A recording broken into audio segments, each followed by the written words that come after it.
नाम हूँ बबुल मुर्मू। आम ग्राम हूँ हाथीछाड़ बुरुडी साही। आम गाँव में एमती असुविधा होची आम पीवा पानी भी बहुत असुविधा होची। गगरे दुई गगरा बाहर भी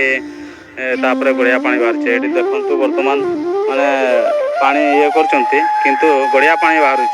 जहाँकि जो पानी गोरु गाई छेली पीबे से पानी आमको पीवा को बाध्य हो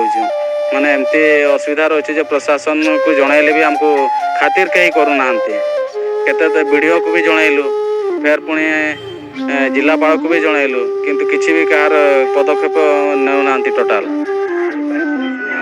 पानी समस्या फेर पुणी आहरी आमर इलेक्ट्रिक सुविधा भी नहीं माने संध्या समस्ते खाई पी कर से पड़ते माने जीवजंतु मानकर भय भी रोचे माने बाहर को बाहरी बाटे बहुत विपद केतले तो घरे भी पशि जाउछन्ति साप माने अंधारे किछि भी देखि पानु सेंति साप कामड़ी करे लोक माने भी मरुछन्ति किंतु केते थर जणाइले भी से किछि हमको प्रतिश्रुति दौरान किंतु किछि भी बुझु नांती तापर रास्तार भी एमती अवस्था आज गत राति रे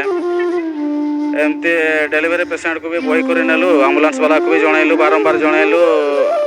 किंतु से माने भी बारंबार मना कले जे आमे जाई पारबुनी से जगह को जीवु नाही रास्तार अवस्था नाही आम गाड़ी जीव भी नाही एते राति रे आमे जीवु भी नाही तापर से माने तांकर ये सहित कथा आई करी आउ से माने तांकर येटा कॉल टाको नॉट अवेलेबल कर देई करे से माने आधा बाटो भी आसला नाही एम्बुलेंस 3-4 किलोमीटर आम खटरा बही कर नेलु तापर सेठू आम ऑटो व्यवस्था कलु विषय पर्यंत नेलु तापर विषय मेडिकल रू जाकर से माने एम्बुलेंस सेवा पाई दाबी जनाऊँ जे से आमको किसी अनैले भल हुआ माने पीवा पानी रास्ता लाइन एतकी करदे आम बहुत खुशी हेबू।